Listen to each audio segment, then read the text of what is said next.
इसी नदी पर लकड़ियों की एक पगडंडी बनी हुई थी, पर वह इतनी संकरी और कमजोर थी कि पैर रखते ही हिलने लगती। इस पर संतुलन बनाए रखना बहुत कठिन था, इसलिए कोई भी व्यक्ति उस पगडंडी का इस्तेमाल नहीं करता था। गांव का सेठ और नौकर किसी काम से नाव में बैठकर नदी के इस पार गए। कुछ घंटों बाद गांव वापस जाने के लिए वे बिना पूछे नाव में बैठ गए। ए नाविक, जल्दी चल, देर हो रही है। अरे तुम्हें दिखाई नहीं देता? नदी में तूफान आया है, लहरें कितनी उफान मार रही हैं। ऐसे में नदी में जाना मरना है क्या? तूफान कब रुकेगा? पता नहीं, 1 घंटा हो गया है। तो तुम गांव कैसे जाओगे? जब तूफान रुकेगा। अगर नहीं रुका तो नाव यहीं बांधकर कहीं सो जाऊंगा। उस पगडंडी का क्या हाल है? वो तो तूफान से भी ज्यादा खतरनाक है। अब क्या करें मालिक? क्या करें? चल पगडंडी पर। नाविक सब कुछ देखता है। कुछ कदमों की दूरी पर नदी को पार करने के लिए सेठ और नौकर पगडंडी के पास खड़े होकर। पहले तू चल। न न न न मालिक, पहले आप चलो। मुझे तैरना नहीं आता, तो पहले तू ही चलेगा। मुझे भी तैरना नहीं आता। अबे चलता है कि नहीं, वरना तुझे आज ही निकाल दूंगा। ओम नमः शिवाय, ओम नमः शिवाय। बोलते हुए पगडंडी पर पैर रखता है। वह झट से साइड वाली रस्सी को पकड़कर पगडंडी के बीच में पैर रखकर संतुलन बनाता हुआ कदम आगे बढ़ाता है। सेठ जैसे ही पगडंडी पर चढ़ता है, वो झूले की तरह तेज हिलने लगी। दोनों घबरा जाते हैं।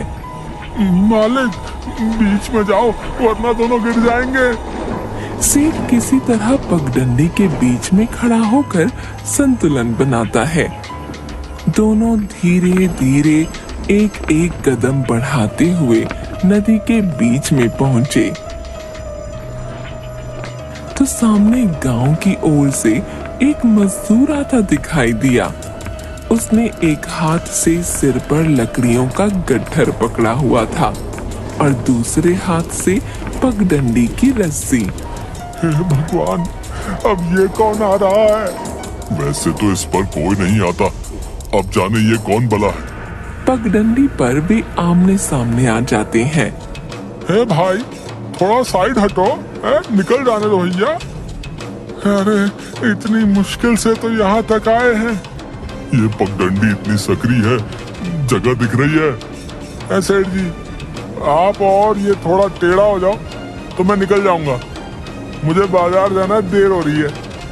नौकर थोड़ा टेढ़ा होने के लिए कदम उठाता है कि पगडंडी हिलने लगती है और सेठ अपना संतुलन खो देता है। वो नीचे बैठकर स्वयं को गिरने से बचाता है।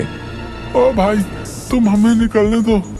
मजदूर मुश्किल से दाईं ओर थोड़ा तिरछा खड़ा हो जाता है। तुम लोग निकल जाओ भैया। परंतु न नौकर न ही सेठ बाईं ओर संतुलन बना पाते हैं। तुम वापस जाओ, पहले हमें उस पार जाने दो, उसके बाद आना। भैया, मुझे मेरी ये लकड़ियाँ कैसे भी उस पार ले जानी है, वरना मेरी मजदूरी मारी जाएगी भैया। हाँ, नदी के तूफान और तुम्हारे चक्कर में पहले ही देर हो रही भैया। देखो, बहस मत करो। अरे मेरी भी तो मजबूरी है, तो जान जोखिम में डालकर यहाँ से जा रहा हूँ। मालिक क्या करे? तुम लोग आगे नहीं चल पा रहे, तो मेरे पीछे क्या आंखें लगी हैं जो मैं बोझ उठाकर वापस चला जाऊं? है अब हम ना आगे जा सकते हैं ना पीछे। सेठ समझ गया कि ये ऐसे नहीं जाएगा। अच्छा, ऐसा करो, तुम उल्टे कदम चलो। मैं नदी पार करके तुम्हें तुम्हारी मजदूरी जितने रुपए दे दूंगा। इससे न तुम्हें कोई हर्जा होगा और न हमें। लकड़हारे को बात जंच जाती है और वह एक एक करके कदम दर कदम पीछे चलता है। दूसरी ओर सेठ और नौकर आगे कदम बढ़ाते हुए नदी पार कर गांव की ओर आ जाते हैं। सेठ जी रुपए दे दो। रुपए? कौन से रुपए? आप ही ने तो कहा था कि अगर मैं पीछे हटा तो। अरे चल चल, रुपए का पेड़ पर लगते हैं। सेठ ये गलत है। सही गलत मुझे मत सिखा, नहीं मेरा समय बर्बाद कर। जा जाकर अपना काम कर। ठीक है तब मैं पंचायत करूंगा। हाँ तो कर ले पंचायत, किसने रोका है देख लूंगा। कहकर सेठ और नौकर वहां से चले